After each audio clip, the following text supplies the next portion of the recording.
Ladies and gentlemen, thank you for joining. I'm Jack Alatesh, and today we're going to take a look at the first-person shooter SUPERHOT. In this case, the idea for the game focuses around the concept that when the player stops moving, time stops as well. This idea originally came from the 2013 7-day first-person shooter challenge. Now, the notable offerings that this game brings to the table is just exactly that mechanic in about as cut, dried, and well put together way as is humanly possible.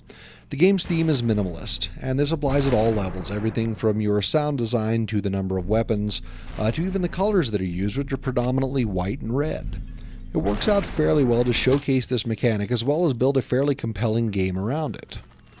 Looking to the gameplay itself, it's split up into two sections. There's a story mode, and then there are some challenges which you can go through after completing the story mode. The story mode itself is about 2 hours long. I enjoyed the story. I'm not going to spoil it here, as that would just be an incredible disservice. It's a very non-traditional story, and it's quite, it's great. Give it a look. It's fantastic. The story mode is very well crafted. The story delivery is also minimalistic, which is ultimately seems to be a fairly hard thing for game developers to pull off. In this case, though, I think that they've done it extremely well. You know what you need to do to advance. You may not necessarily know why, but it does to some extent become apparent to you, and then right at the end of it, it basically slaps you across the face. It works out pretty well. Speaking of general gameplay, the combat in this game feels very satisfying given the time dilation and the fact that one hit kills anything within the level. You, them, a piece of cover or flavor item that you can pick up and hurl at somebody. This results in a fairly difficult game, as the landscape for combat is ever-changing, it's ever-evolving. One enemy that you might find behind a filing cabinet, for example, in your first attempt of the level, he had a shotgun and now he has a pistol. This changes things up a bit. When it goes vice versa from the pistol to the shotgun, you better hope you realize that before he pulls the trigger. Otherwise, you're probably going to be starting it over again. This is not necessarily a bad thing, as the levels are really not all that long. I didn't time any of them with a stopwatch, but based off of looking at some recorded video, I would say that the longest of them is 5-7 minutes in length, give or take. Then after you get done with the story mode, it unlocks the challenges, of which there are endless waves of bad guys and maps to fight. There's some time-based challenges, including speed running through the maps that you just got done doing in the story mode. As it ends up, I think there's a lot of playability going forward. Now, the final note on gameplay is that the gameplay is supplanted and more or less uplifted by the minimalistic style. I would say that depending on your view of minimalistic, this game could be considered an elegant-looking game. Looking at the things that I enjoyed with this in my time with the game prior to recording this, the story was quite interesting. I really enjoyed the story. The gameplay is also very novel. I've never played a first-person shooter that uses the concept of slowing time as the key mechanic to permit the success of the player. Other titles have it.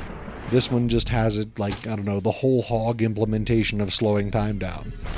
There's the playability going forward, which gets a thumbs up from me. I don't like games where they end up short and then they have something that just feels tacked on at the end of it. And while you may be playing in some portions of the levels that you ran through in the storyline for things like the endless waves, due to just the nature and the way the combat plays out, each experience through it may have, the filing cabinets in a certain order, but it plays out completely uniquely and completely differently every single time through it. There's no such thing as remembering how to dive through a particular set of endless enemies, or in many cases even dive through the missions that are presented in the story mode. So the other thing that I look and give a big thumbs up to is flawless performance. Right out of the box, downloaded freshly off of Steam, it fired up, it ran. No performance slowdowns, no hitches, no crashes. Nothing. It just simply did its job. Perhaps we could also state that the way that the game runs is minimalistically. It just does what it needs to do, and it does it amazingly well. The items that I'm not so keen on, personally, the minimalistic style is not my bag of chips. Everybody's going to vary there. I felt that while the graphics are striking and they're compelling and they do what they need to do, they almost border on the bland side of things.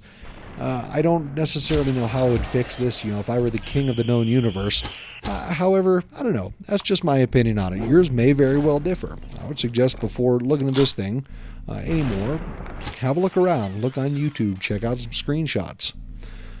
One thing that I was also not so keen on is that the levels generally feel fairly small, they feel fairly packed together. Now, I can see that this is a necessity of the game. The AI is rather relentless, it's rather brutal. When they shoot, generally they're going to hit you unless you take some kind of action to just simply not be where the bullet's at when it gets there. So the idea with small levels tends to keep the pressure on the player up, tends to keep the tension up through it, and it also tends to force you into, or permit you to force yourself into situations where you can't react quite fast enough to get rid of all the bad guys bearing down on you. Once again, it's almost a necessity, but it's not something I'm as keen on. I was really hoping for at least 1 or 2 levels that will be an absolute, just, I don't know, mayhem, bullets flying everywhere, red glass men exploding. Any which way, I think that the game is no worse off because this bit of my opinion is not met. The final item that I'm not so keen on is the lack of background music. Granted, a lot of folks are going to look at it and I can almost see the eyes rolling across the internet right now, but in my case it's something that I look for, I look for in games, and it just is simply absent here. That could be because it's a very minimalistic title and it conveys itself as a very minimalistic title. I can understand it, but, preferences are preferences. So the ultimate question here is, do I buy SUPERHOT, or should you buy SUPERHOT? Really, it's a very novel game idea.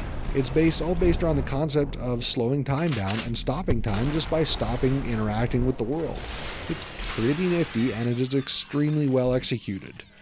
I don't remember any first-person shooter that's, once again, ever had this feature in it. It's something that one could look at and say, hey, that is new. And new is, let's face it, fairly interesting, especially in the world of first-person shooters that ultimately hasn't had any key fundamental changes since, I don't know, Doom 2-ish? Anyhow, if the things that you've heard here interest you, absolutely give it a go. I mean, really bigger perspective here. It's hard to find an idea which is executed as a game with this level of professionalism, for lack of a better term, regardless of genre and more or less regardless of price. Generally, when somebody brings out a big game and they're like, hey, we have this sweet new mechanic and it's never been seen before and it's going to be awesome, the game is built around that mechanic is not exactly awesome. It's like they're like, well, we need to implement this mechanic and then we'll just tack a bunch of stuff on at the end. That generally doesn't end well. Anybody that's gamed for a while understands that and has nothing to fear from this game in that regard. They say, here's the mechanic we're going for, and then they knock it over the back fence. So if one of my friends was to ask me, hey Jack, should I buy this game? I would say if you got $25 sitting around and the idea interests you, that you could do far worse. If you enjoyed this review, you enjoyed the concepts that I presented, or if I missed anything huge, please let me know down in the comments below. As a final note, the original intention of this review was to play the game while narrating over top of it. And due to the genre that this game is, and due to the nature of the game, and the fact that it's a very, very time-pressured strategic game, that was utterly impossible. I tried and I failed miserably. So either there would have been a review that was halfway coherent, or some gameplay with some guy just babbling like an idiot in the background, which is why I decided to overdub it. It's not really a big deal from the perspective of somebody who's looking to buy it. However, it is worth noting that this thing will suck up a vast tract of time in a hurry and is a very compelling and engaging game to play. Going forward, look out for a video on my channel of me playing this game, more likely than not without much in the way of narrative, as there's just not enough brain power free to do both of them. As always, thank you for joining. If you enjoyed this review, or if I missed anything huge, please feel free to let me know in the comments section below. My name has been Jackson Alatesh, and I look forward to seeing you again soon.